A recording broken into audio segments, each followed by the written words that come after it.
wabarakatuh. Waalaikumsalam warahmatullahi wabarakatuh. Selamat pagi, salam sejahtera bagi kita semua. Bapak-bapak, ibu-ibu yang kami hormati, puji dan syukur senantiasa kita panjatkan kehadirat Allah Subhanahu wa Ta'ala. Pagi ini Sekolah Pasca Sarjana Universitas Pendidikan Indonesia akan menyelenggarakan ujian promosi doktor bagi Promopendus Dr. Andes Yusuf Hilmi Adi Senjaya MSc.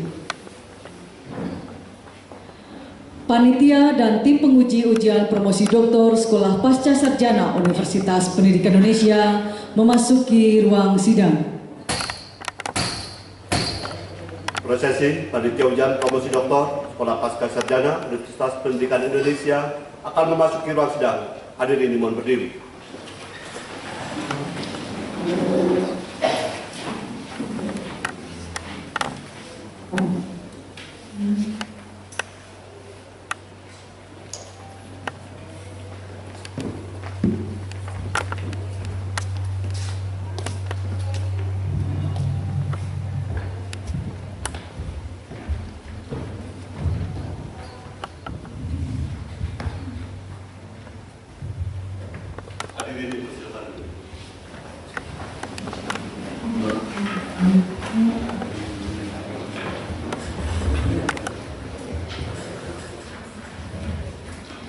Ketua sidang dipersilakan membuka sidang.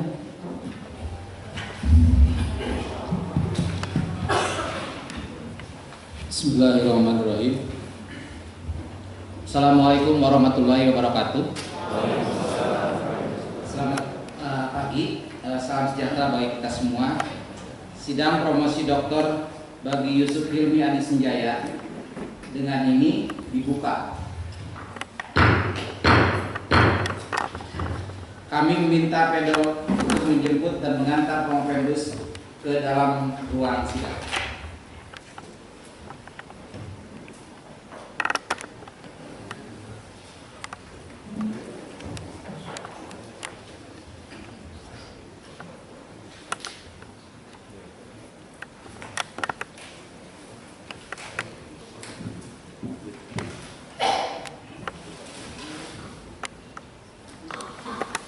Saudara Yusuf Hilmi Adi Senjaya, setelah kami membaca surat permohonan saudara untuk melakukan promosi doktor dan setelah kami meneliti persyaratannya, maka sidang promosi doktor pada hari ini, Selasa 6 Desember 2016, akan mengajukan pertanyaan atau bantahan-bantahan terhadap disertasi saudara yang berjudul Konsepsi Mahasiswa Calon Guru Biologi dan Guru IPA peserta pengembangan profesional guru tentang hakikat sains dan ilmu dan inkuiri ilmiah. Apakah saudara sudah siap untuk ujian sidang ini? Sebelum saudara melakukan expose, kami persilakan promotor untuk menyampaikan pendapat dan pandangannya terhadap disertasi Promopendus, disertasi Promopendus. Terima kasih kepada promotor ya. Terima kasih pimpinan sidang. Pertanggungjawaban akademis disertasi Yusuf Hilmi Adi Senjaya, NIM 1007346 pada ujian terbuka Selasa 6 Desember 2016. Pimpinan sidang terbuka Universitas Pendidikan Indonesia dengan memanjatkan puji dan syukur kehadirat Allah Subhanahu wa Ta'ala, perkenankanlah saya atas nama tim promotor menyampaikan pertanggungjawaban akademis bagi disertasi Promopendus Dr. Andes Yusuf Hilmi Adi Senjaya yang berjudul Konsepsi Mahasiswa Calon Guru Biologi dan Guru IPA beserta pengembangan profesional guru tentang hakikat sains dan inkuiri ilmiah sebagai tindak lanjut serangkaian persyaratan dan proses akademik yang telah ditetapkan oleh Sekolah Pasca Sarjana Universitas Pendidikan Indonesia. Sidang ujian akhir disertasi hari ini merupakan tindak lanjut sidang ujian tertutup disertasi pada hari Selasa tanggal 8 November 2016 di Sekolah Pasca Sarjana UPI. Selanjutnya, Promovendus telah menjalani tahap-tahap pendidikan S3 yang telah digariskan oleh Sekolah Pasca Sarjana UPI, yaitu pertama, perkuliahan, kedua, ujian kualifikasi tertulis dan lisan, tiga, seminar usulan penelitian, empat, penyerahan naskah disertasi untuk ditelaah oleh para oponen ahli. Berdasarkan persyaratan yang telah dipenuhinya, maka tim promotor memutuskan untuk mengajukan Promovendus ke hadapan sidang ujian disertasi yang berwibawa ini. Selanjutnya, perkenankanlah kami terlebih dahulu mengemukakan beberapa hal mengenai latar belakang Promovendus. Yusuf Hilmi dilahirkan tanggal 19 Desember 1955 di Garut sebagai anak kedua 6 bersaudara pasangan Haji R.A. Junaidi Adi Senjaya dan Hajah R. Nono Sujana. Beliau Promovendus menikah dengan Oom Romlah, dikaruniai 4 orang putra putri, R. Asila, R. Lestari, R. Muhammad Iksan Al-Farabi, R. Muhammad Rizki At-Tamimi, dan R. Asila Azhar. Pendidikan formal, SD diselesaikan di Pangalengan, SMP di Garut, SMF di Bandung lulus tahun 1974. Setelah bekerja sebagai asisten apoteker, diterima sebagai mahasiswa jurusan Pendidikan Biologi IKIP Bandung, lulus sarjana muda tahun 1979, lulus sarjana tahun 1980. Tahun 1992 mendapatkan beasiswa dari pemerintah Australia (AIDA) untuk studi di School of Biological Sciences James Cook University of Australia dalam bidang Marine Biology, lulus 1995. Tahun 1999 mendapatkan kesempatan mengikuti training di Tokyo Gakugei University dalam bidang Science Education. Karirnya sebagai tenaga edukatif dimulai tahun 1980 sebagai asisten di jurusan Pendidikan Biologi. Pernah menjabat sebagai sekretaris jurusan Pendidikan Biologi 1995-1996, Ketua Jurusan Pendidikan Biologi 1996-1999, menjadi Tastim Imstep JIK 1996-1999. Selain berkarir di IKIP Bandung, pernah menjadi konsultan nasional untuk Private Junior High School Quality Improvement Project, bantuan ADB 2000-2001, konsultan Science Education Quality Improvement Project, SEQUIP, penanggulangan flu burung 2004-2009, serta menjadi instruktur PPG dan sosialisasi lesson study.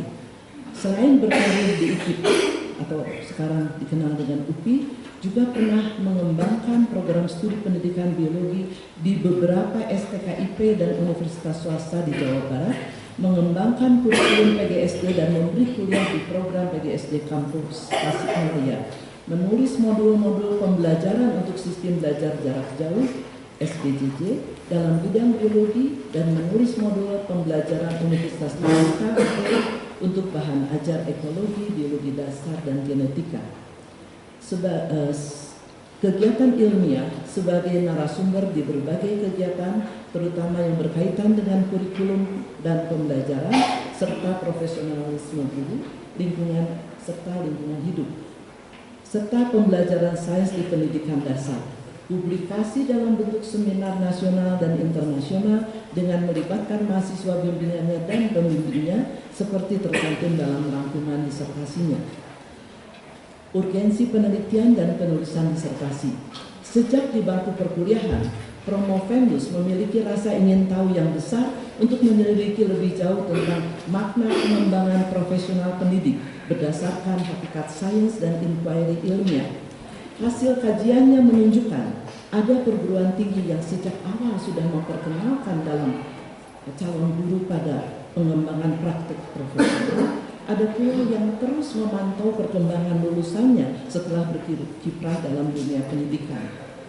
Penetapan ketentuan bahwa sebagai suatu profesi lulusan S1 perguruan tinggi, baik yang pendidikan maupun yang non-pendidikan, perlu mengalami program PPG dan atau PLTG dan lulus ujian kualifikasi sebagai pendidik, mendorongnya untuk lebih mengikuti perkembangan mahasiswa calon guru biologi, juga guru IPA setelah diberikan bekal workshop berbasis hakikat sains dan inquiry ilmiah. Temuan penelitian Promovenus sebelumnya menunjukkan bahwa para guru tidak memahami pembelajaran sains berbasis inquiry. Melalui program pengembangan profesional yang direncanakannya, dimodelkan beberapa cara membelajarkan inquiry untuk topik tertentu yang dianggap sulit bagi calon guru biologi dan guru IPA. Ia memiliki semangat studi dan komitmen tinggi dalam menyelesaikan tugas-tugas penelitian, menyusun bahan ajar atau modul pelatihan, mengadaptasi sejumlah instrumen, kuesioner Venus, FASI, lembar observasi dan seterusnya, koleksi dan analisis data. Di sela-sela gangguan kesehatannya, Promovenus pantang menyerah pada kesulitan dan tantangan, meski dengan kondisi kesehatan yang menuntutnya untuk mengkonsumsi obat-obat tertentu secara berkelanjutan.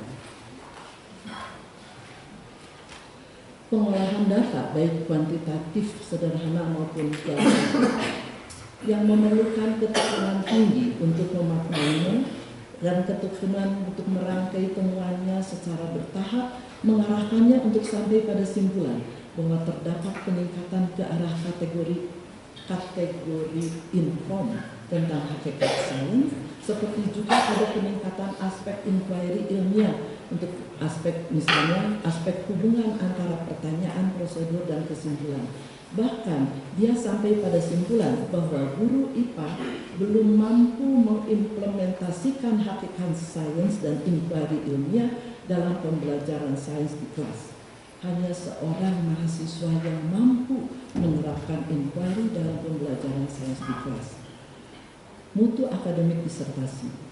Disertasi yang diajukan oleh Promovenus menurut penilaian tim promotor menunjukkan originalitas, kekritisan pemikiran, dan pengetahuan strategi baru dalam lokakarya atau workshop pendidikan IPA, yaitu mengintegrasikan hakikat sains dan inquiry ilmiah ke dalam materi yang dianggap sulit untuk dimodelkan sehingga menjadi lebih bermakna dan mudah dipahami setelah mengalaminya sendiri.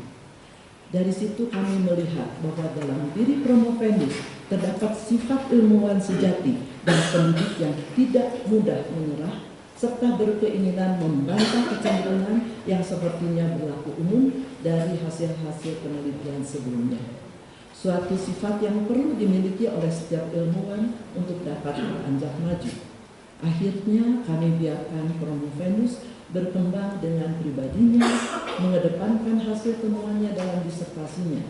Dalam setiap penyajiannya, Promovenus menunjukkan kemajuan besar, seperti lompatan yang sukar dikenali dibandingkan saat pertama dipimpin.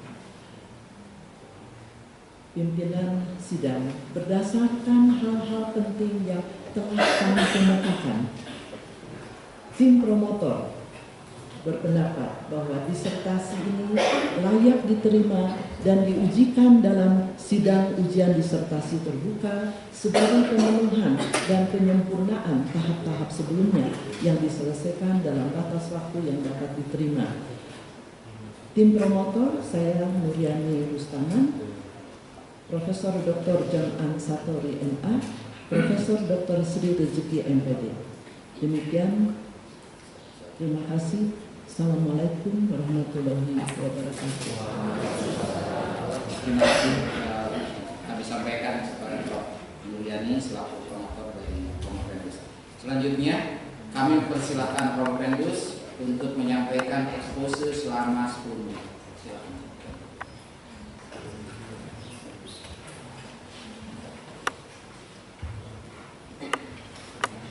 Assalamualaikum warahmatullahi wabarakatuh.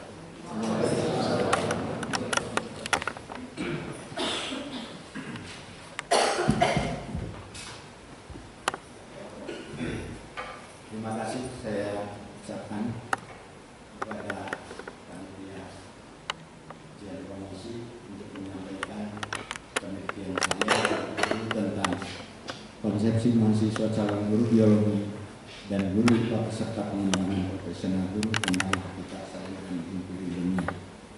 Adapun yang latar belakang penelitian saya yang pertama berkaitan dengan kurikulum IPA, di mana di dalam kurikulum IPA dikatakan bahwa sains sebagai cara untuk mencari tahu dan pembelajaran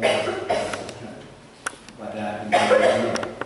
Namun dari segi pendahuluan menunjukkan bahwa hakikat sains belum dipahami dengan sebaiknya dan sebagaimana mestinya dan empiri ilmiah belum dapat dilaksanakan di kelas. Dari penelitian-penelitian sebelumnya di negara-negara lain termasuk Amerika, Eropa, Australia, termasuk di Asia Tenggara yaitu Thailand dan Singapura, ditemukan bahwa guru IPA, calon guru IPA, termasuk siswa juga belum memiliki konsepsi hakikat sains yang termasuk ke dalam kategori info. Berdasarkan latar belakang tersebut, maka disusun rumusan masalah. Yang pertama, bagaimana konsepsi awal mahasiswa calon guru dan guru IPA tentang hakikat sains. Yang kedua, tentang empiri ilmiah. Yang ketiga, bagaimana konsep perkembangan konsepsi mahasiswa calon guru dan guru IPA tentang hakikat sains dan empiri ilmiah sesudah mengikuti pengembangan profesional guru. Keempat, bagaimana kemampuan guru IPA dalam mengimplementasikan hakikat sains dan empiri ilmiah dalam pembelajaran sains di kelas. Kelima, bagaimana pendapat siswa calon guru dan guru IPA tentang pengembangan profesional guru yang berbasis hakikat sains dan empiri ilmiah. Adapun desain penelitian, pada tahap awal kami mengambil 4 kelompok, yaitu mahasiswa S1, mahasiswa S2, PPG yang ketiga-tiganya dari jurusan pendidikan biologi dan guru IPA. Diberikan kuesioner hakikat sains berdasarkan analisis. Dari situ kami mengambil 2 kelompok, yaitu mahasiswa S1 pendidikan biologi semester 7 yang sedang melaksanakan PPL dan guru IPA. Sebelum memasuki PPG, kedua kelompok ini diberikan kuesioner empiri ilmiah, terus melaksanakan PPG selama 4 kali kurang lebih 8 jam ditambah tugas mandiri selama 4 kali 2,5 jam, jadi kurang lebih ada 40 jam. Pada akhirnya kami coba berikan kembali kedua kuesioner, yaitu kuesioner hakikat sains dan empiri ilmiah, dan dianalisis dengan langkah seperti berikut. Yang pertama, mentranskripsikan semua jawaban. 2, mencari kata kunci untuk pengelompokan. Yang ketiga, menganalisis kuesioner hakikat sains dan empiri ilmiah sehingga terbentuk 3 kategori, yaitu kategori info, partially informed, dan naif berdasarkan kriteria evaluatif yang kami susun. Yang keempat, melakukan wawancara tentang hakikat sains dan empiri ilmiah untuk mendapatkan klarifikasi jawaban andai jawaban yang tertulis masih meragukan, sehingga hal ini dilakukan untuk menghindarkan salah penafsiran. Hasil penelitian yang kami dapatkan dari tabel ini nampak bahwa konsepsi awal dari mahasiswa calon guru biologi dan guru IPA tentang hakikat sains masih rendah. Yang termasuk ke dalam kelompok yang cukup adalah hanya untuk hakikat tentatif dari sains dan subjektivitas. Itu pun hanya untuk 3 kelompok dan persentase yang rendah sekitar 50. Untuk kelompok S2 pendidikan biologi hanya 30 dan 5%. Jadi ini sangat mengkhawatirkan. Untuk kategori informnya dari sebelum dan sesudah PPG ini dapat dilihat di sini bahwa setelah pengembangan profesional guru terjadi peningkatan perkembangan konsepsi hakikat sains di sini dengan persentase yang berbeda untuk setiap aspek hakikat sains. Demikian juga dengan empiri ilmiah. Untuk yang sebelum dan sesudah PPG ini hanya dalam kelompok terbanyak dalam kategori info juga masih cukup rendah, hanya beberapa bagian saja di sini yang di atas 50%, dan Persentase yang paling tinggi ini yaitu untuk jika pertanyaan dan prosedur sama, akankah mendapatkan kesimpulan yang sama dengan lompatan yang 60%, sedangkan yang kedua apakah penyelidikan itu eksperimen atau bukan, jadi 40%, sedangkan yang lainnya rata-rata itu antara 8 sampai 55%. Ini untuk kategori info. Di sini juga nampak bahwa setelah pengembangan profesional guru terjadi peningkatan pada berbagai macam aspek ilmiah dengan persentase yang berbeda untuk kedua kelompok. Ini kalau dirangkumkan bahwa sebelum PPG untuk yang diberi ilmiah, semua kelompok memiliki konsepsi awal dengan persentase yang rendah pada kategori info untuk hampir semua aspek hakikat saya. Yang kedua, konsepsi awal mahasiswa S1 terhadap aspek-aspek info ini sedikit lebih unggul daripada guru IPA. Yang ketiga, setelah PPG, kedua kelompok menunjukkan peningkatan kategori info hanya berbeda pada aspek yang meningkat dengan besaran peningkatan antara 10 sampai 55% untuk mahasiswa dan 8 sampai 52% untuk guru IPA. Setelah PPG mahasiswa S1 unggul dari guru IPA dalam aspek eksperimen sebagai suatu metode, eksperimen dalam pengembangan pengetahuan, aspek tentatif dan subjektivitas, sedangkan guru IPA unggul dibandingkan mahasiswa dalam aspek empirik, teori ilmiah dan hukum ilmiah. Hasil setelah PPG ditemukan bahwa konsepsi responden tentang intelektualnya mengalami peningkatan pada beberapa aspek, peningkatan terbesar pada kaitan pertanyaan prosedur dan kesimpulan, dan kedua kelompok baik itu mahasiswa S1 pendidikan biologi dan guru IPA tidak mengalami peningkatan pada aspek prosedur yang berbeda akan mengarahkan kesimpulan aspek bukti ilmiah dan aspek suatu metode dipandang ilmiah. Yang keempat, kelompok mahasiswa S1 lebih baik daripada guru IPA baik dilihat dari persentase kategori hukum maupun jumlah aspek yang meningkat. Yang kelima, guru IPA-nya unggul di data ilmiah dan kesimpulan yang didukung oleh bukti, dan keenam adalah kelompok guru IPA masih rendah dalam hampir semua aspek empiri ilmiah kecuali untuk aspek kaitan prosedur yang sama dan kesimpulan, data ilmiah, konsistensi data dengan kesimpulan. Kesimpulan yang dapat kami ambil adalah konsepsi awal mahasiswa biologi dan guru IPA tentang hakikat sains dan empiri ilmiah yang termasuk kategori masih rendah. Setelah mengikuti PPG terjadi peningkatan konsepsi mahasiswa dan guru IPA tentang hakikat sains dan empiri ilmiah dengan persentase yang berbeda untuk aspek yang berbeda. Tidak seorang pun dari peserta PPG yang menerapkan hakikat sains dan empiri ilmiah secara eksplisit dalam pembelajaran. Yang keempat, hanya seorang guru yang menerapkan empiri terbimbing dan seorang mahasiswa menerapkan empiri bebas dalam pembelajaran. Yang kelima, semua peserta PPG memberikan respon positif terhadap PPG yang dilaksanakan. Berdasarkan temuan dan kesimpulan yang kami dapatkan, maka saya merekomendasikan yang pertama, hakikat sains dan empiri ilmiah merupakan inti dari reformasi pembelajaran sains. Oleh karena itu, seyogianya menjadi bagian integral dari pembelajaran sains di sekolah dan pengembangan profesional guru. Yang kedua, penelitian terkait hakikat sains dan empiri ilmiah merupakan awal dari penelitian di sekolah-sekolah di Indonesia. Oleh karena itu, penelitian ini masih terbuka lebar untuk dikembangkan. Yang ketiga, berbagai model pembelajaran dapat dikaitkan dengan hakikat sains dan empiri ilmiah. Sekian, terima kasih. Terima kasih Saudara Prof. Pendus. Selanjutnya akan diteruskan dengan sesi tanya jawab. Untuk itu kami beritahukan waktu untuk tanya jawab setiap penguji disediakan selama 10 menit.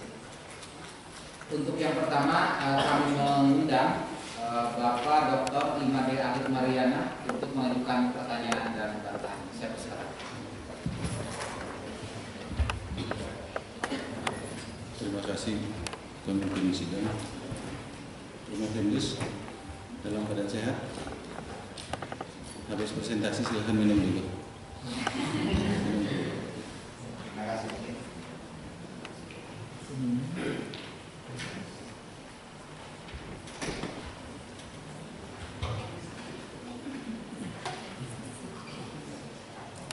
Baik, penelitian yang disampaikan dalam turun yang terhormat ini antara lain menyangkut pengembangan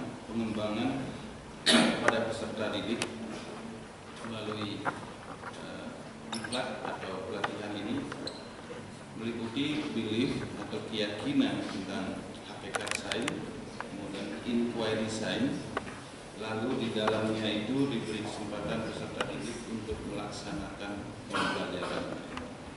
Lalu para peserta didik itu dikategorikan sebagai informed, partially informed, sama naik. Bisa dijelaskan secara gamblang apa yang membedakan Yang membedakan yang karakteristik dari inform, partially inform, sama naik. Terima kasih. Pengkategorian dari setiap jawaban dalam hakikat sains dan inquiry ilmiah memang didasarkan atas kriteria evaluatif untuk setiap kategori. Satu jawaban dimasukkan atau dikelompokkan ke dalam kategori inform jika jawaban itu memiliki kriteria-kriteria yang sejalan dengan ilmuwan yang tergolong konstruktivis. Partially informed dikategorikan sebagai partially informed jika dari setiap jawaban itu mengandung yang sejalan dengan ilmuwan konstruktivis, tetapi masih ada hal-hal yang kurang sejalan. Dan yang naif adalah yang sama sekali di luar atau tidak sejalan dengan ilmuwan konstruktivis. Itu yang bisa saya jelaskan. Terima kasih, Pak. Berikutnya tentang rentang penelitian ini juga meliputi aspek luas, filosofis, sampai kepada teknik implementatif elaboratif, yaitu pada tahap pembelajaran juga. Bisa nggak dijelaskan apa yang membuat Promovendus merasa sebagai sesuatu yang nyaman atau sesuatu yang baru ditemukan sebagai, ada nggak itu dikatakan sebagai reformasi yang ditawarkan hasil dari penelitian?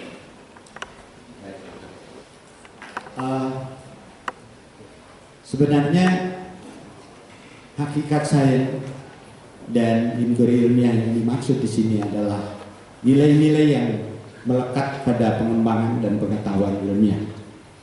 Apa yang ingin saya tawarkan dari penelitian ini atau dikatakan ini adalah satu terobosan. Yang pertama, sebenarnya di dalam kurikulum tertera di situ bahwa hakikat sains sebagai cara untuk mengetahui.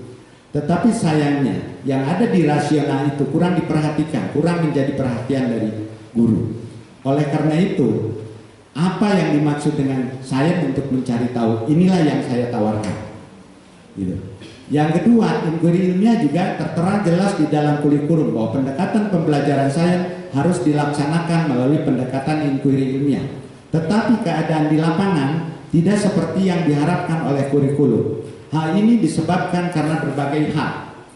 Di antaranya, salah satu yang dikatakan menghambat pengembangan inquiry ilmiah adalah karena di dalam ujian nasional itu yang menjadi target guru.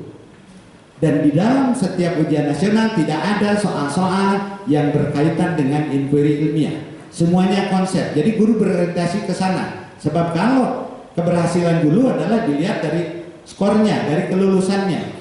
Padahal sains yang sebenarnya sebagai cara mencari tahu tidak hanya berdasarkan konsep, tapi dia harus menjadi problem solver untuk di masa yang akan datang, yang penuh dengan tantangan. Ini yang saya tawarkan kepada mereka. Bagaimana nilai-nilai di dalam sains itu harus diterapkan. Tetapi tidak berarti saya harus mengubah semua sistem pembelajaran yang ada. Dari LKS yang sudah disusun oleh guru bisa disisipkan nilai-nilai hakikat sains yang muncul, nilai-nilai inquiry ilmiah yang muncul di situ. Itu yang saya tawarkan. Jadi inilah yang paling mendasar. Sebab reformasi pendidikan sains itu menyangkut inquiry ilmiah, termasuk juga hakikat sains. Dan ini tiada lain adalah literasi sains. Terima kasih. Ya, baik, literasi sains, Pak ya. Ya. Rencana pemerintah tahun 2017 itu ujian nasional itu akan diserahkan kepada untuk SMA SMK kepada provinsi, untuk pendidikan dasar kepada kabupaten kota. Ujian nasional yang berstandar nasional. Dalam konteks dengan penelitian ini, yaitu hakikat sains dan inquiry ilmiah itu, apa yang bisa ditawarkan sebagai bahan dari ujian nasional yang berstandar nasional itu? Baik. Pada prinsipnya bahwa sains itu menyangkut 3. Yang pertama adalah sains sebagai produk, sains sebagai proses, dan sains sebagai doing science. Learning science, learning about science, dan learning dan doing science. Inilah yang bisa kita lakukan. Jadi jangan menyandarkan hanya kepada konsep-konsep yang hanya dihafal sehingga memberi kesan bahwa sains itu adalah hafalan. Tetapi berikan soal yang berkaitan, karena ini dikembangkan oleh provinsi dan tingkat kabupaten, yang menyangkut tentang proses sainsnya, yang ini jauh lebih penting dibandingkan konsepnya. Jadi jangan sampai tidak tahu untuk apa siswa melakukan observasi. Jadi siswa hanya melakukan tanpa tahu untuk apa tujuannya dari hal-hal tersebut. Baik. Di dalam pembelajaran yang menekankan kepada membangun hakikat sains sama inquiry ilmiah, itu bagaimana peneliti melihat dengan gerakan upaya pemerintah, kebijakan pemerintah dengan implementasi K13 sekarang. Di tahun 2016 itu 25% sekolah mengimplementasikan K13, tahun 2017 ada 60% sekolah, dan penelitian ini tentang hakikat sains dan inquiry ilmiah itu dikaitkan dengan pembelajaran yang dibawa paham oleh K13 yang disebut sebagai metode ilmiah itu atau 5M. Baik, sebenarnya yang disebut dengan scientific method, metode ilmiah yang 5M di dalam K13 ini adalah bagian dari inquiry ilmiah. Hanya langkah ini berdasarkan pengalaman pada studi pendahuluan pada tahap awal di dalam melalui setelah melakukan observasi mengajukan pertanyaan, ini agak kesulitan. Padahal yang dimaksud mengajukan pertanyaan di situ adalah siswa yang harus mengajukan pertanyaan setelah guru menampilkan sesuatu. Jadi jangan dibalik, guru yang berharap ayo silahkan bertanya tanpa melakukan sesuatu. Siswa akan bertanya kalau menemukan sesuatu yang sedikit bertentangan dengan apa yang dia pahami. Semestinya itu. Ini pun adalah termasuk salah satu dari bagian dari inquiry ilmiah, walaupun ada penggalan-penggalannya di dalam kap yang 5M itu. Ada di situ mengobservasi, ada mengajukan pertanyaan, ada sampai kepada menerapkan. Seperti itu. Yang terakhir, dari peserta diklat atau responden yang ditelusuri tentang hakikat sains yang perolehannya tinggi, apakah itu punya korelasi yang sangat ketat atau bisa nggak dia menunjukkan juga proses pembelajaran inquiry ilmiah yang tinggi? Sempat ditelusuri nggak untuk responden itu? Terus terang saya tidak mencari korelasi, tidak secara statistika dicari korelasinya, tapi hanya melalui wawancara bahwa apa yang dia dapatkan tentang hakikat sains ini sebenarnya walaupun secara eksplisit belum dilakukan oleh guru, tetapi secara implisit sudah dilakukan. Terutama pada saat diskusi, saat tanya jawab setelah siswa melakukan observasi. Jadi ada beberapa aspek dari hakikat sains yang dilemparkan kepada muridnya. Dan ini tentu saja suatu hal yang positif sebenarnya. Dan dari penelitian-penelitian sebelumnya juga dapat disimpulkan bahwa tidak ada korelasi antara pemahaman hakikat sains dengan keterampilan mengajarnya. Pemahamannya, tetapi keterampilan dalam menggunakan pembelajaran yang baik akan memunculkan aspek-aspek hakikat sains, dan itu digali melalui kemampuan questioning dari para guru. Bagaimana dia melemparkan pertanyaan sehingga siswa menyadari hal tersebut. Artinya sebagai seorang guru IPA yang jika dia melaksanakan pembelajaran yang menginspirasi peserta didik melalui inquiry science itu, dia pasti akan menguasai hakikat sains itu sendiri. Kalau dikatakan pasti enggak, tapi ada kecenderungan ya. Oke, baik. Terakhir ya. Di kesimpulan terakhir itu disebutkan kedua kelompok responden merasakan masih memerlukan pemodelan dalam PPG, memerlukan latihan penyusunan RPP eksplisit tentang hakikat sains dan inquiry ilmiah. Itu artinya kalau dia punya pemahaman hakikat belief tentang sains itu bagus, dia akan membelajarkan siswa peserta didik itu dengan bagus. Untuk apa dia latihan membuat RPP lagi? RPP yang disusun oleh para guru yang saya amati, yang saya teliti, belum memasukkan aspek hakikat sains secara eksplisit. Jadi dia hanya melakukan apa yang disarankan saja, tanpa siswa mengetahui mengapa melakukan itu. Misalnya dalam satu proses pembelajaran, siswa disuruh melakukan pengukuran, tapi dengan cara yang berbeda. Tentu hasilnya akan berbeda. Guru tidak mengatakan bahwa prosedur yang berbeda akan mempengaruhi kesimpulan atau hasil yang didapatkan oleh siswa. Itulah salah satu contohnya seperti itu.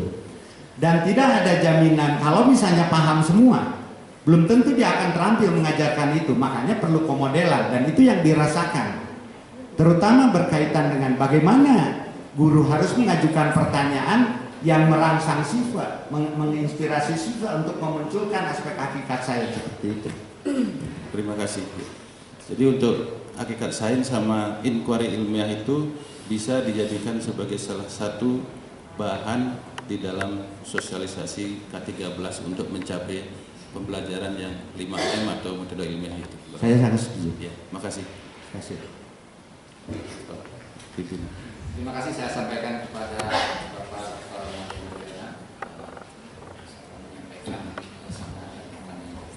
Selanjutnya saya mengundang Bapak Dr. Hari Firman untuk menyampaikan atau mengajukan pertanyaan. Baik, terima kasih Pak Presiden Sidang. Yang ada.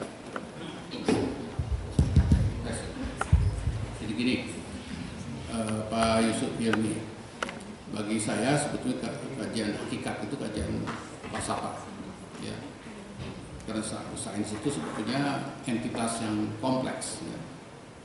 Jadi bisa dilihat dari aspek ontologinya, aspek epistemologinya, dan aspek aksiologinya.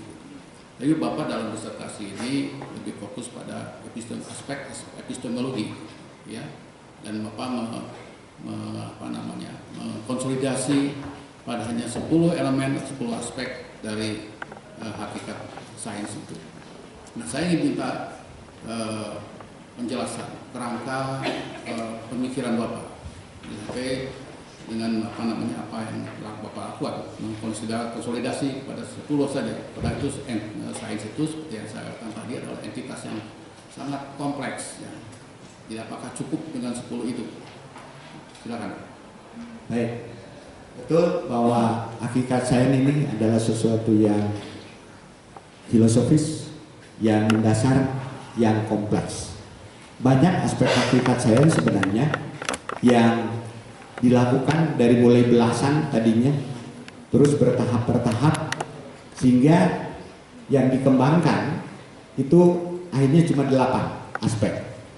Tetapi saya mengadakan adaptasi terhadap pendapat itu karena beberapa aspek sudah dipahami, yaitu tentang observasi. Itu sudah pada tahu dari guru-guru apa yang dimaksud dengan observasi.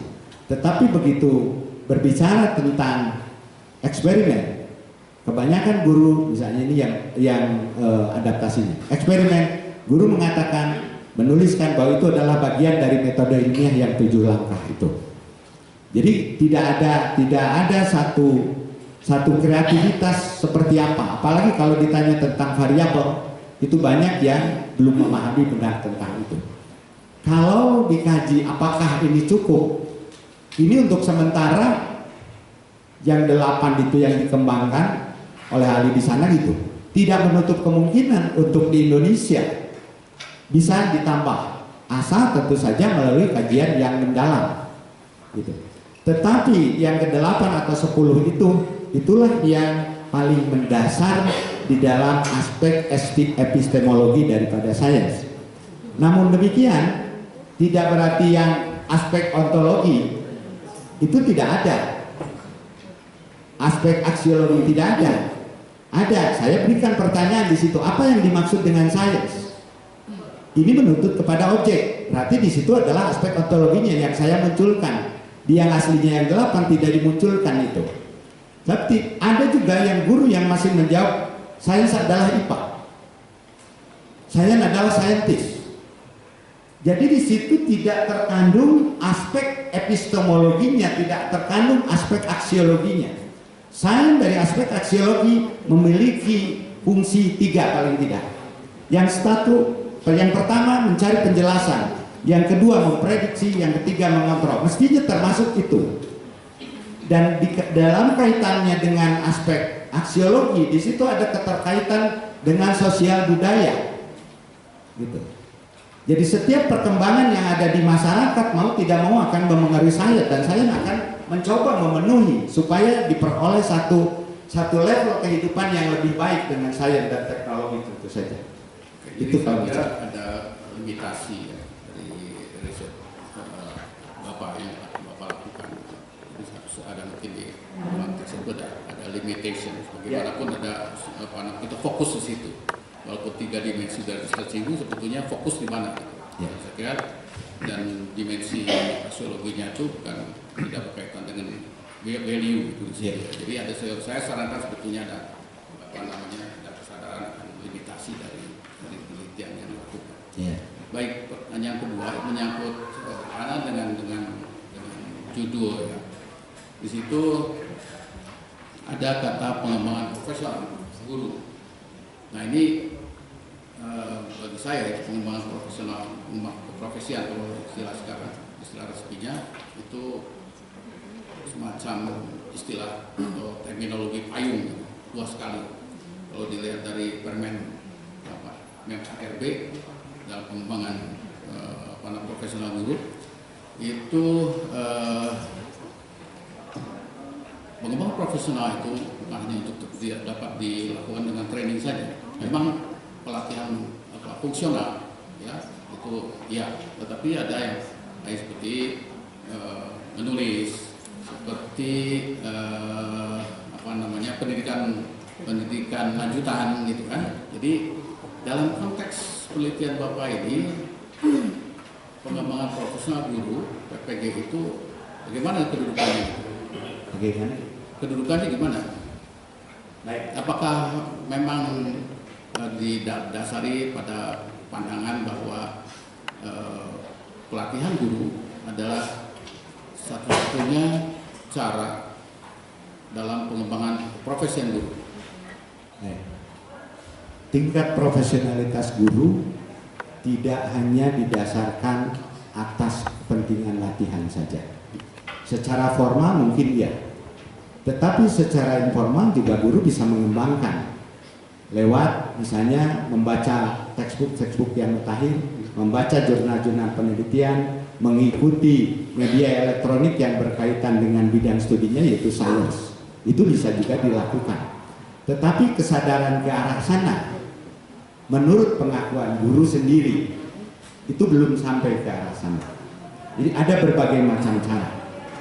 Pelatihan hanya untuk penyegaran, refreshing aja tentang konsep yang baru. Tetapi kalau misalnya ini pengembangan profesional, ini terkait dengan standar yang diinginkan oleh, dalam hal ini adalah Departemen Pendidikan, bahwa guru harus misalnya memahami tentang materi, memiliki kemampuan dan keterampilan untuk mengembangkan proses pembelajaran, memiliki kemampuan asesmen dan lain macam sebagainya.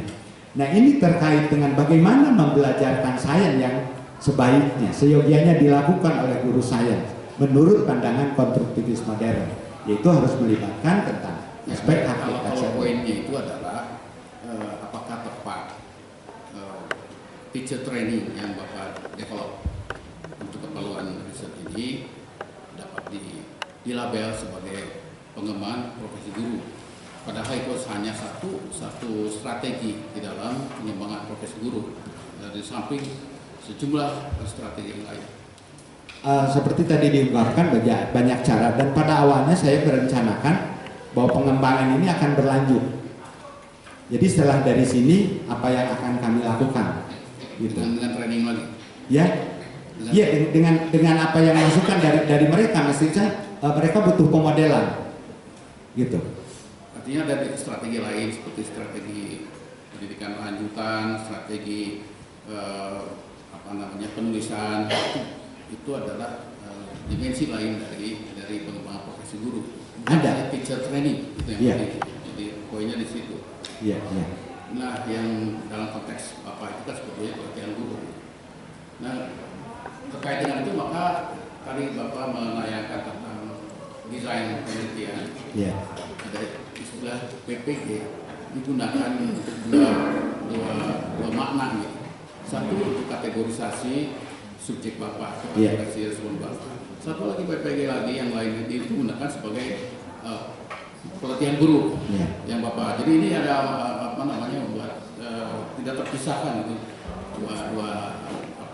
dua makna dari PPG itu gitu ya. Jadi saya kira ini mungkin perlu klarifikasi. Di mana kedudukannya PPG digunakan untuk menyatakan dua entitas. Ya. Memang kependekannya sama, tapi di dalam ini sudah saya ubah bahwa untuk subjek itu adalah program pendidikan guru yang lulusan S1 untuk S1 murni untuk mendapatkan sertifikat kependidikan itu. Kalau memang masih ada ya mungkin nanti saya perbaiki. PPG-nya kecil gitu, PPG besar-besar kapital semua seperti ya, supaya tidak mengaburkan makna. Ya, terima kasih. Kemudian soal metodologi, saya melihat narasumber atau sumber informasi, sumber data sebetulnya, data empirik yang Bapak kumpulkan itu berasal dari sejumlah orang yang Bapak label sebagai responden. Dalam konteks lain disebut sebagai sampel, gitu ya. Satu lagi sebagai partisipan. Gitu. Nah, saya butuh klarifikasi supaya tidak membingungkan tiga term itu dalam konteks penelitian Bapak. Itu apakah sebetulnya barangnya sama, bendanya sama, ataukah memang berbeda, ataukah memang ada overlap? Gitu. Silakan. Baik. Antara sampel, responden, partisipan sebenarnya yang dimaksud di dalam penelitian masih itu aja, cuma konteksnya mungkin kalau partisipan pada saat saya mengatakan yang terlibat di dalam pengembangan profesional guru itu, tapi begitu responden saya jawab adalah kelompok yang memberikan jawaban, jadi itu saya sebut responden itu. Tapi sebenarnya orang-orang itu juga sampel itu ya sebagian dari semua populasi guru dan itu yang terlibat di dalamnya. Jadi yang ini menyukakan saya ketika saya mencoba untuk memahami terminologi inkonsistensi dalam menggunakan term itu. Oke, kemudian saya coba ke kesimpulan. Tadi Bapak mengatakan ada sampel karena Bapak tidak memberi populasi, tidak seluruh populasi, anggota populasi yang digali informasi yang menggunakan sampel. Nah, pertanyaan saya adalah yang pertama itu kalau Pak Yusuf menyatakan sebagai sampel, jadi nanti kesimpulan itu konklusi itu akan diberlakukan pada seluruh populasi atau tidak? Sebenarnya di sini tidak berlaku umum, jadi tidak bisa untuk membuat generalisasi. Oke, jadi poinnya adalah sebetulnya istilah sampel mungkin tidak terlalu tepat. Ya.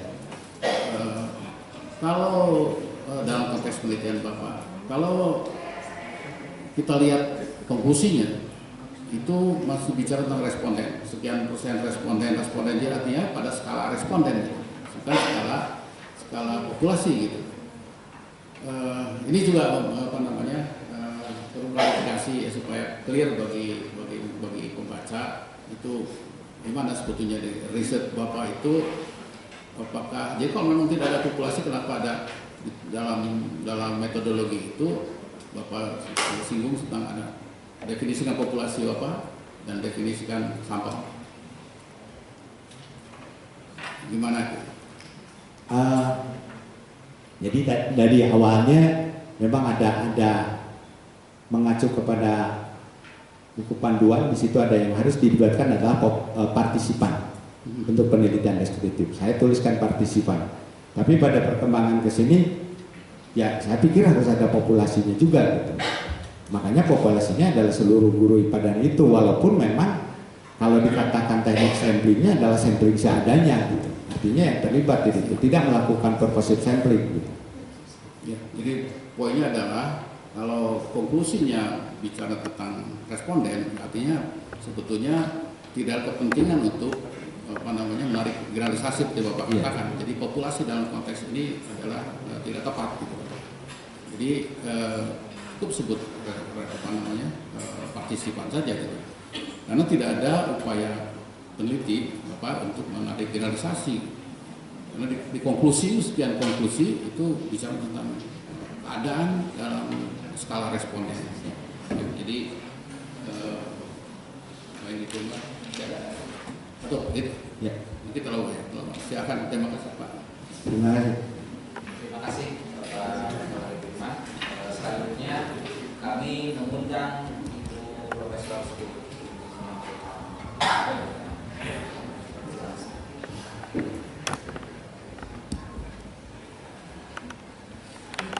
Mudah-mudahan terdengar.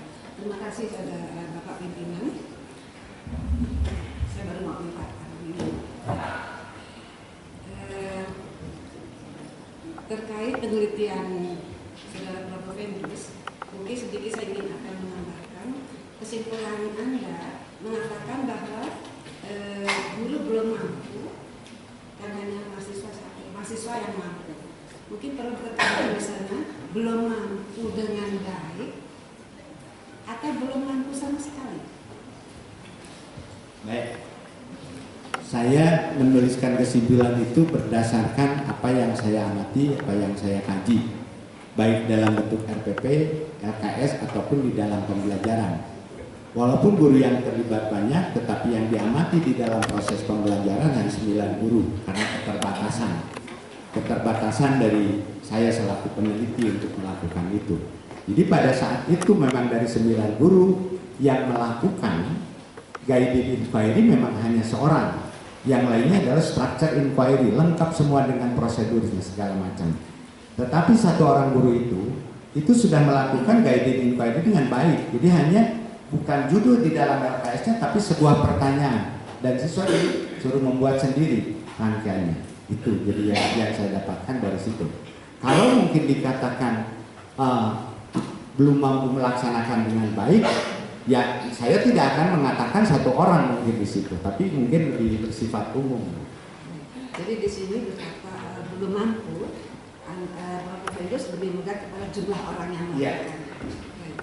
Kemudian ada data juga di sini dan saya fokusnya mungkin di sana. Salah satu aspek dari hakikat sains itu adalah kemelekatan sosial budaya. Nah, yang saya ingin tanyakan satu terkait dengan aspek tersebut, dikatakan di sini bahwa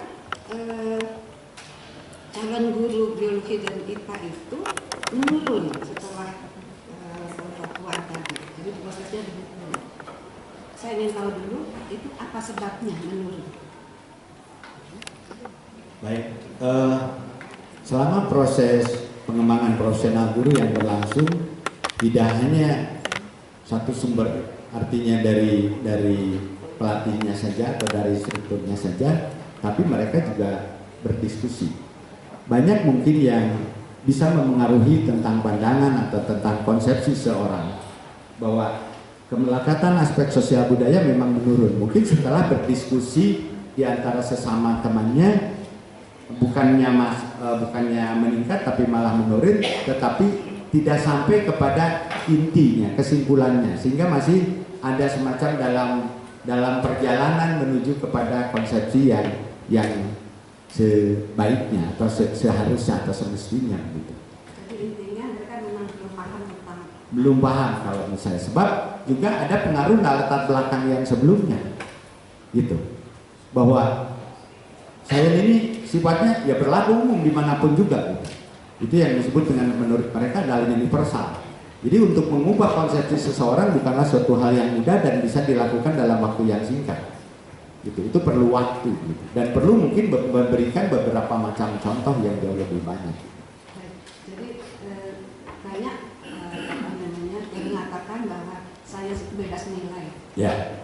Kemudian dikatakan juga tadi bahwa sains bersifat universal. Artinya ketika bicara tentang sains dimanapun kita berada, selama kita bicara dengan kaidah-kaidah ilmiah tadi, maka siapapun audiensnya mereka akan paham.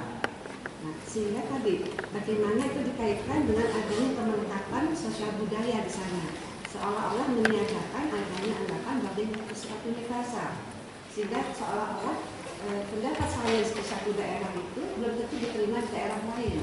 Padahal kita percaya bahwa selama dia mengikuti kaidah ilmu pasti akan bisa dimanapun juga. Nah, mungkin saya ingin tahu penjelasan Tulus bagaimana kaitan antara sains bebas nilai, sains universal dengan keberlanjutan sosial. Baik, sebelum saya menjawab itu, apa yang ada di pikiran saya tentang universal ini adalah artinya kebenaran saya yang didapatkan harus bisa diterima dimanapun juga. Itu tentang universal. Tentang bebas nilai, ini justru yang masih dipertentangkan oleh para filsafat sains. Apakah memang sains itu adalah bebas nilai?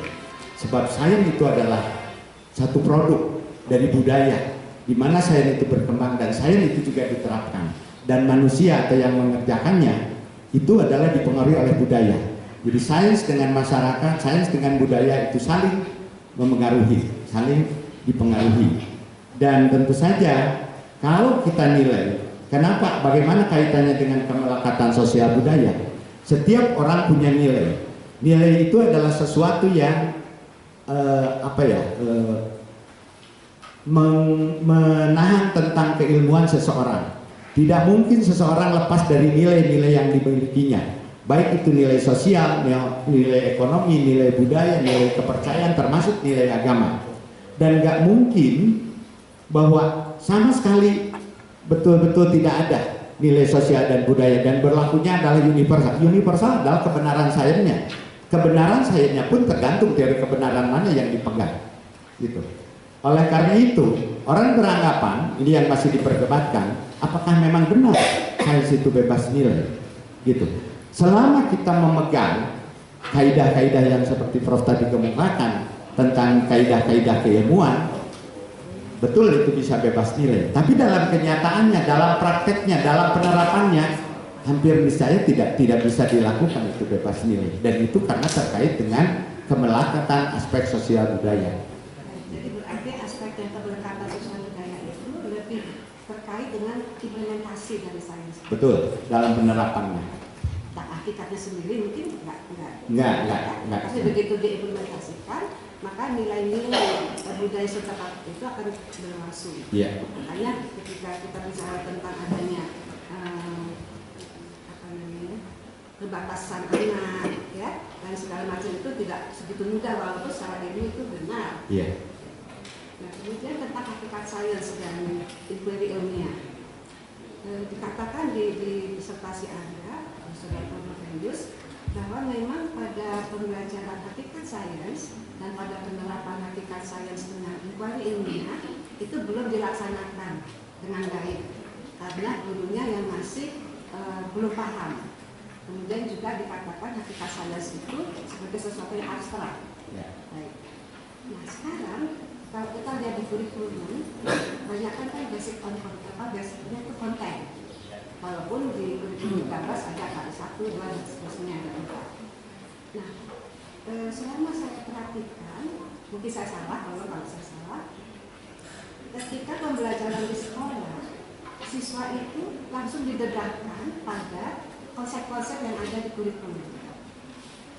Mungkin saudara Promovendus bisa memberikan suatu saran atau pandangan bagaimana caranya supaya siswa itu tahu ketika akan belajar tentang sains itu sebetulnya itu apa sih mereka belajar sains, sehingga karena kalau selama ini saya perhatikan betul seperti Prof. mengatakan, guru itu bikin RPP, LKS-nya sudah termuat di dalamnya aspek-aspek tadi. Tapi apakah siswanya sadar bahwa mereka itu melakukan itu tujuannya apa? Kalau mereka hanya melakukan sesuai dengan apa yang diperintahkan, bikin resep, atau mungkin ada pertanyaan mereka sendiri, tapi mereka sebetulnya nggak sadar betulnya untuk apa sih? Kalau dari awal mereka itu diberitahu, mungkin ketika melakukan langkah-langkah berikutnya itu mereka seolah-olah sudah tahu saya mau apa. Tapi kalau dari awal itu tidak diberitahu, mungkin bisa dengan cerita apa-apa, maka saya minta anak-anak Promovendus, gimana caranya supaya siswa sekolah itu ketika masuk dalam pembelajaran sains dan pelajaran lainnya tahu, bukan hanya tujuan pembelajaran, tapi sebetulnya secara umum itu memakai kami. Baik. Yang pertama kalau ditanya bagaimana caranya, tentu saja setiap pembelajar yang akan belajar tentang sesuatu harus mengetahui dan paham benar untuk apa dia belajar itu. Jadi paling tidak guru harus memberitahukan apa tujuan dari belajar konsep X ini.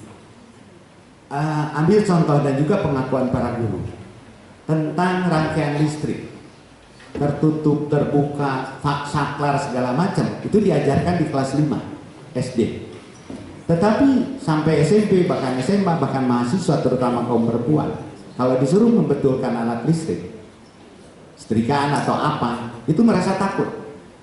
Jadi selama ini belajar, mereka tidak paham untuk apa fungsi saklar, bagaimana memutuskan satu rangkaian listrik. Dan ini karena mungkin di awalnya adalah tidak diberitahukan untuk apa ini. Jadi menurut saya yang pertama harus diberitahukan dulu tujuan dari belajar ini untuk apa, terutama kaitannya dengan kehidupan di sehari-hari. Sebab tidak semua yang lulus satu tingkatan melanjutkan ke tingkat yang lebih tinggi. Itu yang pertama. Yang kedua, selama dalam proses pembelajaran berlangsung, setelah siswa melakukan sesuatu, misalnya katakan saja mengukur atau mengobservasi, guru mestinya bertanya, untuk apa kalian mengumpulkan ini? Ini yang tidak atau belum dimunculkan. Mungkin ada di sekolah yang lain yang di luar ini, tapi dari yang saya amati itu tidak muncul, dan hanya yang guru yang waktu inquiry ilmiah dan waktu saat tanya jawab itulah muncul pertanyaan itu. Misalnya apa yang bisa diukur, apa yang tidak bisa diukur. Itu sebenarnya sudah bicara tentang hakikat sains, bahwa sains itu sudah berbasis empirik. Misalnya ada anak yang menjawab, kalau kalian lihat kucing, apa yang bisa diukur? Telinganya, ekornya, apa yang tidak bisa diukur? Kasih sayangnya. Nah itulah yang mestinya diinformasikan, bahwa sains itu adalah harus ada bukti yang nyata. Kalau dalam bahasa itu ya itu berbasis empirik. Seperti itu kalau menurut saya. Untuk mengajukan pertanyaan itu, nampaknya tidak semua guru. Menurut Promovendus, perlukah kiranya dimunculkan di buku aja? Sebenarnya mungkin yang baik itu adalah ada buku siswa, ada buku guru kalau menurut saya, dan juga ada buku untuk latihan atau laboratorium atau praktikum kayak yang dulu-dulu ada. Memang betul keterampilan bertanya dari seorang guru nggak bisa dihafal, tapi harus dilatih, dan semakin panjang dia punya pengalaman maka akan semakin baik dia mengajukan pertanyaan. Ya kalau memang sekarang adanya hanya buku siswa, tidak ada salahnya kalau diberikan contoh. Kalau diberikan sesuatu yang pasti ini yang harus diberikan, belum tentu. Sebab kejadian itu adalah mendadak, kejadian di kelas, spontan. Jadi guru di situ harus bisa mengembangkan. Kalau menurut saya seperti itu. Dalam hal ini petunjuk guru ya, karena kebanyakan guru-guru itu suka kembali kepada buku. Iya. Berkaitan dengan itu, nampaknya ini saran saya ketika kembali pengembangan profesional dulu, Saudara Promovendus membuat bahan ajar. Nah, berdasarkan penelitian kemarin ditemukan bahwa partisipan guru-guru tersebut atau peserta itu lebih menyenangi adanya pemodelan. Ada materi, kemudian jembatannya itu pemodelan untuk mereka bisa berlatih membuat.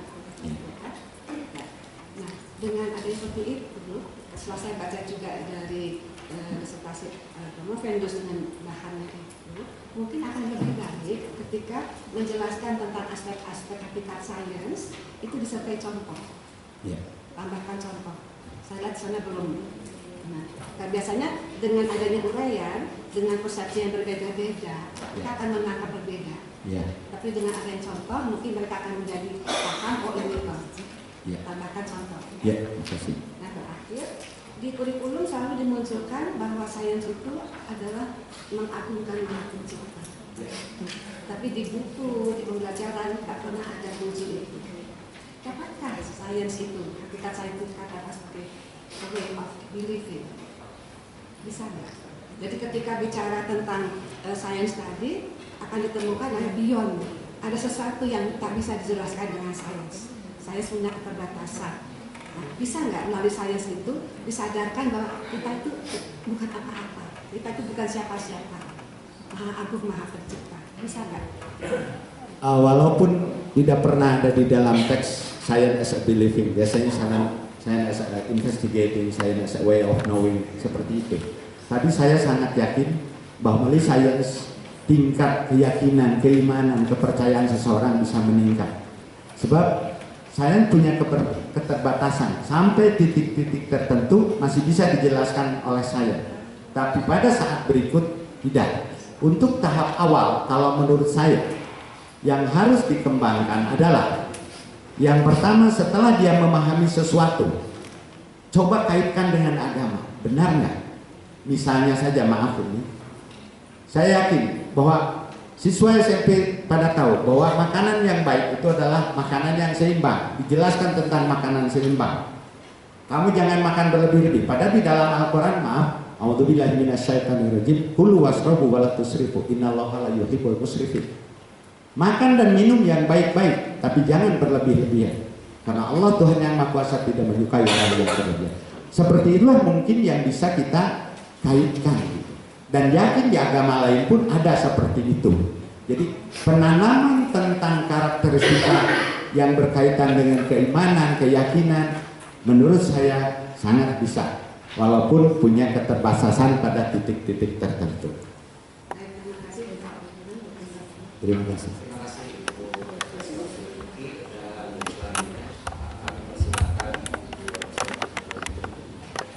Terima kasih pimpinan sidang.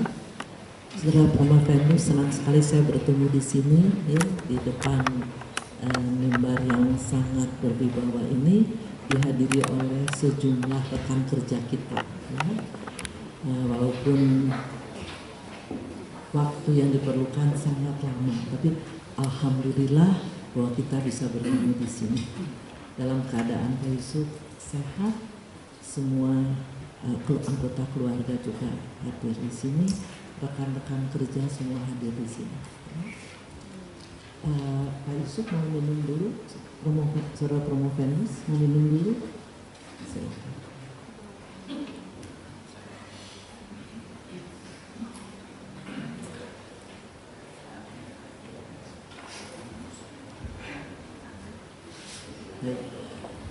Saudara Promovendus, tadi saudara menyebutkan secara eksplisit scientific inquiry, ya, inquiry ilmiah. Sementara selama ini saya menekuni inquiry itu bisa bermacam-macam maknanya. Apa alasan saudara Promovendus memilih inquiry ilmiah? Jadi makna inquiry di sini bagi Promovendus itu dalam penelitian ini sebagai apa? Apakah sebagai metode, pendekatan, model, tools to develop personality, atau sebagai sesuatu yang harus dikembangkan dan diakses, tapi saudara secara spesifik menyebutkan scientific inquiry. Memang inquiry digunakan dalam berbagai macam konteks. Ada inquiry learning, ada inquiry teaching, gitu. Kalau inquiry learning pasti penekanannya pada saat siswa belajar. Kalau inquiry teaching, bagaimana mengajarkan sains melalui inquiry. Yang saya maksudkan di sini adalah scientific inquiry. Tidak berarti dia sebagai model, tidak sebagai metode, tetapi di sini adalah nilai-nilai yang melekat di dalam pengembangan pengetahuan ilmiah atau sains itu. Baik, kalau itu yang menjadi alasan saudara memilih scientific inquiry, kemudian saudara juga memilih hakikat sains ya sebagai mitra ya, pasangan yang tidak terpisahkan. Apakah bisa saya katakan bagaimana pendapat Promovendus kalau ada yang menyatakan bahwa hakikat sains itu adalah inquiry itu sendiri? Baik, sebenarnya antara hakikat sains dengan inquiry ilmiah, scientific inquiry, sering dipertukarkan di sini. Tetapi penekanannya kalau hakikat sains, nilai-nilai kepercayaan, keyakinan, asumsi yang melekat pada sainsnya sebagai produk. Tetapi kalau inquiry ilmiah, di situ adalah pada proses pengembangannya. Jadi selama bagaimana prosedur inquiry itu dikembangkan, apa yang ada, nilai apa yang melekat, ada apa di balik apa yang dia lakukan itu. Gitu. Jadi di dalam textbook atau di jurnal-jurnal juga sering dikatakan itu sebagai digunakan dalam artian ya bolak-balik gitu. Nah, tapi saya di sini menekankan pemisahan seperti itu karena memang berbeda menurut keyakinan saya. Oke. Kalau inquiry-nya oleh Promovendus ditekankan kepada scientific inquiry, bagaimana hubungannya dengan literacy science? Apakah science literacy atau scientific literacy? Baik, begini, literasi sains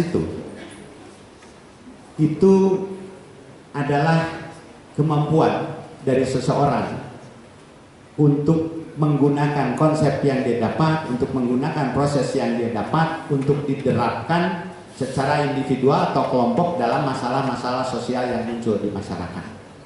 Gitu. Tentu saja untuk bisa itu, baik itu hakikat sains atau inquiry ilmiah dibutuhkan. Saya lebih memilih tentang scientific literasi daripada science literasi. Kalau saya, sebab itu menekankan kata sifat apa yang dimiliki oleh sains untuk diterapkan di masyarakat, bukan sebagai science as a noun. Oke. Ada beberapa ungkapan yang mengganggu pikiran saya, mungkin Promovendus bisa membantu menetralkan itu ya. Ada beberapa ungkapan misalnya pemerataan kesempatan mendapatkan pendidikan. Kemudian ada istilah lain, no child left behind. Ada lagi lifelong learning. Kira-kira hubungannya apa itu ya Pak? Lalu dengan ditekankan di dalam penelitian ini sebagai membekali semua calon guru dan guru untuk pengembangan profesionalnya, nah itu gimana hubungannya? Yang pertama, pemerataan kesempatan memperoleh pendidikan, no child left behind, dan lifelong learning. Nah, sebagai LPTK mana sebenarnya itu diungkapkan dulu, dibahas dulu, kemudian mana yang sebenarnya penting ditekankan di dalam sebuah LPTK yang menghasilkan atau membina pengembangan profesional guru. Tiga ungkapan, yang pertama apa dan pemerataan kesempatan, yang kedua law learning, yang ketiga child left behind. Jadi tentu saja tujuannya, kalau menurut saya tujuannya yang paling dasar adalah sama. Kalau saya tujuan yang paling dasarnya sama. Ini menyangkut proses pendidikan. Proses pendidikan itu adalah menciptakan warga negara yang baik, menjadi warga negara yang baik, menghasilkan warga negara yang baik. Tentu saja setiap negara harus memberikan kesempatan kepada setiap warganya untuk memperoleh pendidikan tanpa memandang suku, tanpa memandang penghasilan segala macam faktor ekonomi politik. Itu yang dimaksudkan dengan pemerataan kesempatan. Semestinya semua yang punya kemampuan, punya keinginan harus punya kesempatan. Tetapi tentu saja ganjalan di sini adalah faktor ekonomi kebanyakan kita. Lifelong learning memang adalah belajar itu adalah sepanjang hayat. Jadi dari dia mulai mengenyam pendidikan terus sampai begitu. Tapi dalam tanda petik kalau menurut saya, belajar itu bukan dalam artian pendidikan formal saja. Bisa saja melalui pendidikan non formal lewat kursus-kursus keterampilan, dan ini harus disediakan sebenarnya oleh negara. Yang ketiga tentang not left behind, tentu saja nggak boleh ada seorang anak yang tertinggal di belakang, tidak mendapatkan kesempatan untuk belajar lebih tinggi, tidak memperoleh kesempatan untuk meningkatkan keterampilannya. Dan ini adalah semuanya sebenarnya bukan hanya tanggung jawab negara, tetapi juga masyarakat ikut berperan. Lembaga pendidikan tinggi juga ikut berperan untuk memenuhi ini. Tentu saja dengan berbagai macam strategi bagaimana supaya orang yang terbatas ekonomi tetap bisa mengenyam, mungkin beasiswanya diperbanyak. Mungkin orang yang sudah mati para alumni bisa memberikan berbagai macam atau menyediakan sumbangan. Lifelong learning sebetulnya di kita agak bingung, bukan bingung, bahkan mungkin nggak mengacu, walaupun ini jadi semboyan, jadi ungkapan, tetapi tidak. Buktinya begitu masuk ke perguruan tinggi dibatasi ijazahnya, hanya 3 tahun atau 5 tahun setelah itu tidak bisa ikut lagi. Tapi kalau yang saya tahu, yang saya alami di luar negeri, ada yang kakek-kakek yang mungkin usianya sudah selesai 60-an ke atas masih kuliah gitu. Itu berarti kan dari problem. Di kita belum jalan gitu. Untuk masuk perguruan tinggi masih dibatasi. Mungkin karena kesempatan untuk kuliah, bangku kuliahnya, biayanya masih terbatas seperti itu. Dan ini juga sama. Mau saya biayain itu, ini juga banyak yang kalau di daerah-daerah cuma sampai selepas SD karena berbagai faktor. Misalnya jarak. Kita pernah main misalnya ke satu daerah yang terpencil di kampung adat. Kenapa kebanyakan di sini sampai SD? SMP-nya jauh. Itu mungkin 17 kilo. Gak ada kendaraan karena jalannya tidak memungkinkan. Jadi karena berbagai kondisi geografis, ekonomi, mungkin kalau politik diabaikan gitu, itu nggak bisa terpenuhi. Jadi sebenarnya kita juga punya kewajiban. Dengan demikian, scientific literacy yang dituntut di dunia internasional 15 tahun itu sebenarnya bagi kita masih susah mencapainya. Bagaimana kalau untuk LPTK? LPTK sudah mencantumkan melalui LO-nya itu lifelong learning, salah satu LO-nya. Bagaimana kira-kira menurut Pak Venus? Sebenarnya sebagus apapun kurikulum, sebagus apapun silabus, sebagus apapun tujuan, hal yang paling penting adalah siapa yang berdiri di depan kelas. Jadi kalau LO-nya ditulis begini, tapi pada saat pelaksanaan di kelas tidak dilaksanakan, nihil itu kalau menurut saya. Jadi sebenarnya harus kembali ke diri masing-masing. Apakah saya hanya mencantumkan ini atau saya harus melakukan apa dengan mencantumkan ini? Itu mungkin yang. Oke, satu lagi tadi sudah diungkap oleh penguji terdahulu mengenai kemungkinan dihapuskannya UN pada tingkat nasional, tetapi mungkin pada tingkat provinsi atau pada kabupaten. Bagaimana tanggapan Romo Venus tentang ini? Adakah sesuatu yang menggembirakan atau sesuatu yang memprihatinkan? Saya sebenarnya ada yang gembiranya, ada yang memprihatinkan. Satu, bagaimana mau kita ujian nasional kalau kualitas sekolah belum merata? Kebetulan tahun-tahun kebelakang ada mahasiswa yang dari katakanlah satu daerah yang terpencil yang lewat Pemda setempat belajar di sini. Saya ngobrol banyak. Bagaimana itu UN? Ini mungkin bukan rahasia lagi, bahwa jawabannya sudah diberikan terlebih dahulu. Jadi ini memprihatinkan bagi saya kalau memang UN pelaksananya seperti itu. Jadi kalau mungkin dipikir belum rata, kok mau di standar nasional? Itu kalau misalnya. Yang bahagianya, kalau tidak ada UN, bagaimana dia mengukur keberhasilan satu sekolah? Bagaimana mau meningkatkan kualitas sekolah? Sama aja dengan akreditasi sekarang. A, B, C, D. Benar nggak kriteria itu ditempatkan? Kalau misalnya tidak ada kriteria A, B, C, D, sekolah mungkin perguruan tinggi atau sekolah tidak akan berusaha untuk mengejar target itu. Jadi di satu sisi ini akan mendorong untuk meningkatkan kualitas, tapi di satu sisi nampaknya masih banyak yang harus dibenahi untuk menyamakan kualitas. Itu kalau menurut pendapat saya. Jadi saya nggak mau ke satu sana, ke sini enggak, tetapi harus ada keseimbangan. Jadi sebenarnya UN tetap diperlukan ya untuk menjaga standar di negara kita yang sangat luas, yang sangat bervariasi, tetapi UN jangan menjadi penentu, ya, hanya untuk standar. Ya. Baik, terakhir satu lagi, dari semua yang sudah dilakukan oleh Promovendus, mana yang menurut saudara Promovendus tidak akan saudara lakukan lagi kalau penelitiannya mau dilanjutkan, dan mana yang justru harus ditekankan?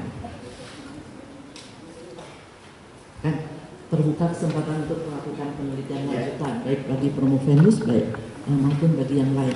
Mana yang menurut saudara Promovendus itu jangan diulangi, jangan dilakukan, dan mana yang justru harus diteruskan? Kalau saya berkaitan dengan penelitian yang saya lakukan, adalah saya akan terus mengenali tentang hakikat saya, karena hakikat itu adalah hal yang paling mendasar dan inquiry-nya adalah proses pembelajaran. Saya akan terus bekerja di situ.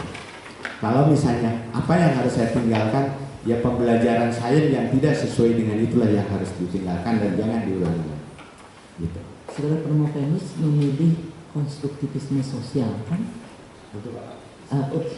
Untuk pemodelan itu, untuk materi ataupun muatan dari workshopnya itu konstruktivisme sosialnya dengan dimodelkan. Menurut saudara, siapakah yang bisa menjadi MKO?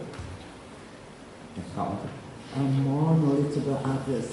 Karena kalau tidak ada guru yang belum ada guru yang bisa melaksanakan pembelajaran sains dengan inquiry dan sesuai hakikat sains, lalu siapa yang harus memodelkan, yang harus inform, dan yang lainnya?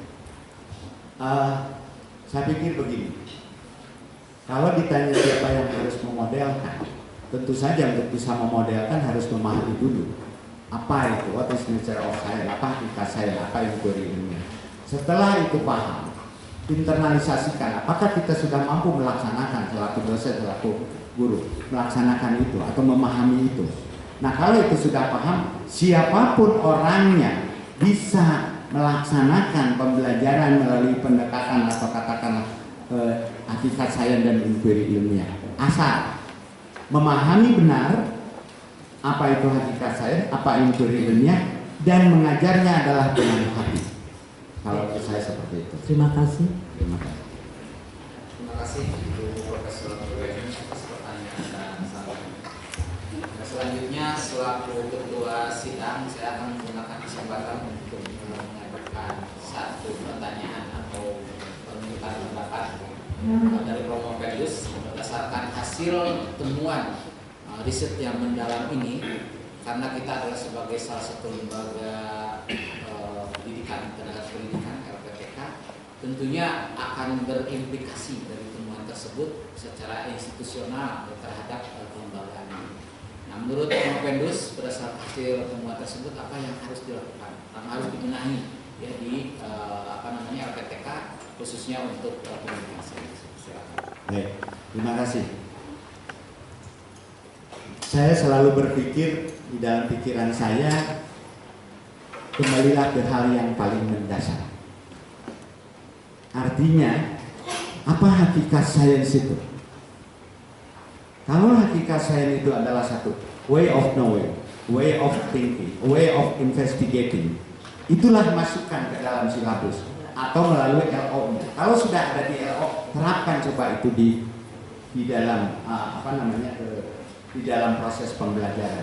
Jangan hanya tercantum tetapi tidak pernah dilaksanakan. Kalau menurut saya seperti itu. Sebab selama sains ini ada, maka nature of science, maka hakikat sains dan inquiry ilmiah tetap akan ada. Itu kalau pendapat saya. Terima kasih. Dan dengan selesainya pertanyaan serta bantahan dari seluruh penguji, maka sidang promosi doktor ditunda sementara. Untuk itu, memberikan kesempatan kepada panitia ujian menyimpulkan hasil ujian ini. Kami minta Pedro untuk mengantar Komopendus ke tempat.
Minta Adel menjemput dan mengantar Komopendus ke dalam ruang sidang. Saudara Yusuf Hilmi Adi Senjaya, setelah panitia ujian promosi doktor Sekolah Pasca Sarjana Universitas Pendidikan Indonesia memperhatikan isi disertasi dan mengikuti proses ujian, kami memperoleh kesimpulan bahwa saudara dapat mempertahankannya dengan baik. Untuk itu, kami memutuskan memberikan gelar doktor kependidikan dalam bidang pendidikan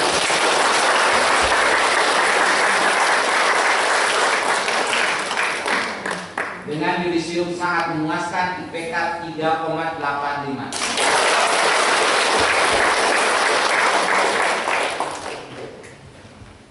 Dr. Yusuf Hilmi Adi Senjaya, MSc yang terpelajar.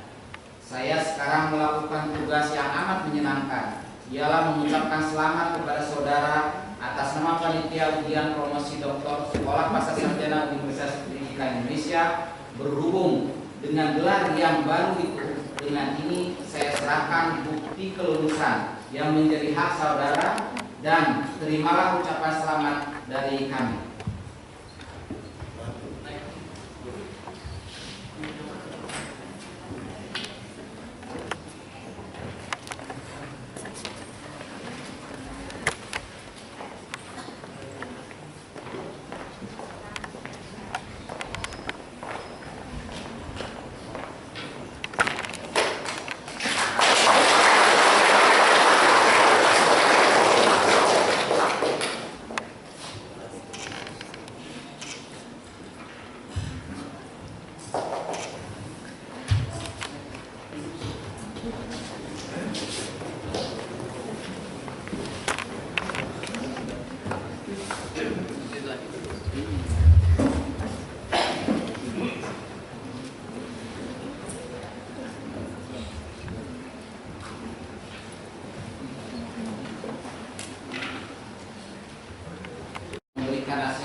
Terima kasih Pak Pimpinan.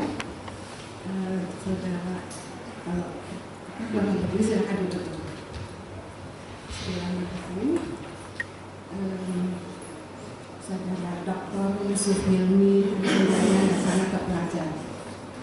Pertama-tama kami mengucapkan selamat atas keberhasilan Anda mempertanggungjawabkan hasil penelitian Anda. Selamat juga saya sampaikan kepada istri tercinta dan anak-anak yang tercinta yang setelah begitu lama berjuang dan mendampingi saudara Dr. Yusuf Hilmi Adi Senjaya ini sehingga tiba sampai pada hari ini. Kami sangat berbahagia impor motor ini. Kebetulan Pak Jonan nggak ada karena tugas lain. Kami sangat berbahagia karena dapat mengantarkan Anda sampai ke gelar akademik yang tertinggi ini. Mungkin sedikit saya izin pada Bapak. Selain saya sebagai tim promotor, sebagai anggota membimbing Dr. Yusuf Hilmi Adisunjaya, ada sedikit yang juga menjadi ikut mewarnai, karena ketika Dr. Yusuf Hilmi Adisunjaya masuk tingkat 1 adalah ketika saya baru diangkat menjadi asisten. Jadi saya mengikuti Dr. Yusuf Hilmi Adisunjaya dari mulai masih hijau tingkat 1 sampai akhirnya saya bisa mengatakan Dr. Yusuf Hilmi Adisunjaya mencapai derajat tertinggi. Itu satu kepuasan bagi saya sendiri sebetulnya. Kemudian untuk saat ini mungkin saya dengan izin juga, karena ketika Dr. Yusuf Hilmi Adisunjaya ini akan menempuh S2 di Australia, dia sempat tinggal di rumah saya. Lalu suami saya almarhum menganggap saudara Adisunjaya ini sebagai anaknya. Beliau sempat menitipkan pada saya sebelum tidak ada, supaya saya betul-betul membimbing beliau sampai selesai. Dengan beliau selesai hari ini, saya sudah tak punya hutang lagi kepada suami saya almarhum. Karena dia betul-betul menitipkan harus selesai karena S2. Beliau sempat 10 bulan diam di rumah kami di Jakarta bersama suami saya, sehingga dia betul-betul melihat bagaimana tekad dari Dr. Yusuf Hilmi Adisunjaya ini untuk berhasil. Sehingga ke dalam sakitnya itu selalu dia menanyakan kapan dia maju. Saya menjadi beban, dan akhirnya ini saya terima kasih kepada Dr. Yusuf Hilmi Adisunjaya yang sudah betul-betul berjuang melalui jalan panjang, melalui adanya suatu kendala-kendala yang bukan ringan, sakit yang betul-betul kita prihatin sebetulnya. Sudah sempat dirawat beberapa kali dan akhirnya dapat selesai. Dapat mempertanggungjawabkan hasil penelitiannya. Dr. Yusuf Hilmi Adisunjaya yang sangat terpelajar. Upaya Anda tidak akan berhasil kalau bukan izin Allah SWT. Oleh karena itu sudah sepatutnya Anda itu bersyukur, selalu bersyukur dan rendah hati, dan selalu ikhlas untuk dapat mengembangkan pendidikan biologi terutama di jurusan atau di departemen dan di lingkungan pendidikan guru. Artinya Anda betul-betul harus ikhlas mengembangkan, mengamalkan apa yang sudah Anda peroleh pada waktu itu. Keberhasilan Anda tentu tidak akan berhenti di sini. Artinya Anda harus tetap berjuang, meneliti untuk berhasil dari semuanya. Dan juga saya pikir Anda perlu memotivasi teman-teman Anda yang masih berjuang untuk menyelesaikan studinya. Mudah-mudahan dapat memotivasi yang mereka yang sehat lahir yakin melihat bagaimana Anda itu berjuang dengan segala kendalanya untuk sampai pada hari ini. Kami selalu berdoa sebetulnya kemarin juga untuk Anda supaya bisa berhasil tampil mempertahankan hasil penelitian Anda, dan ternyata juga hasilnya sangat memuaskan karena lebih dari tahunnya. Tapi sebetulnya kalau pas tahunnya itu goblok. Jadi angka itu, nilai itu lebih goblok. Dan semoga Allah SWT selalu melindungi Anda dan perjalanan hidupnya nanti masih panjang. Mudah-mudahan Anda dapat menjadi teladan bagi teman-teman Anda di departemen dan juga di keluarga Anda, dan ternyata juga semua sudah alhamdulillah berhasil dalam hidupnya. Dan tentu kebahagiaan itu semuanya dilandasi oleh rasa syukur. Ada rasa syukur itu adalah landasan untuk mencapai kebahagiaan. Jadi hanya itu dapat saya sampaikan. Terima kasih. Selamat sekali lagi untuk Anda dan keluarga Anda. Assalamualaikum warahmatullahi wabarakatuh.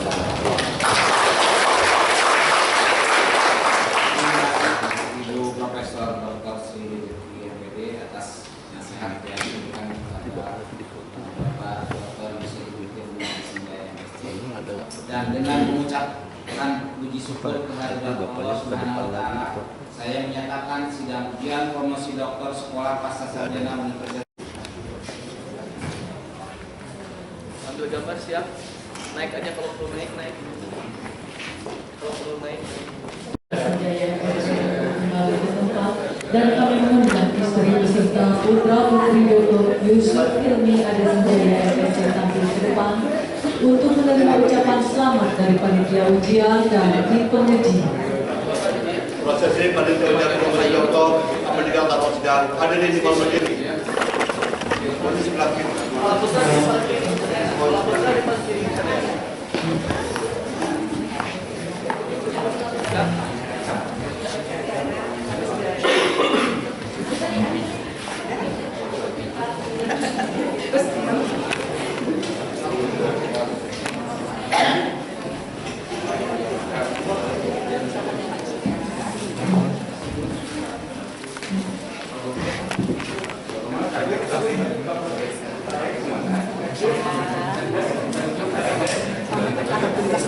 Hadirin yang kami hormati, kami persilakan memberikan ucapan selamat kepada Dr. Yusuf Hilmi Adesanjaya.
Ya, aku belum lewat kamera. Masuk aja.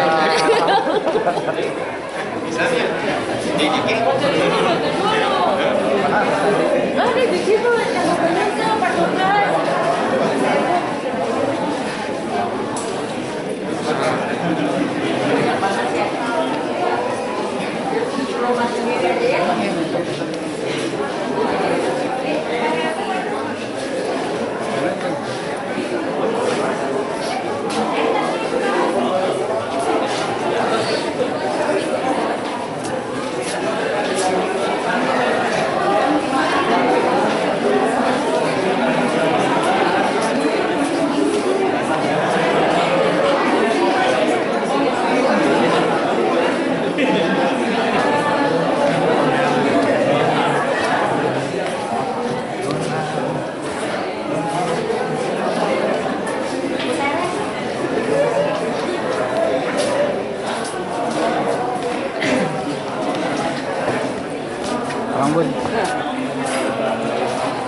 Selamat Bapak.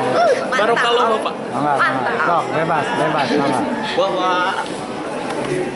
Ikutan Bu Rini. Mantap.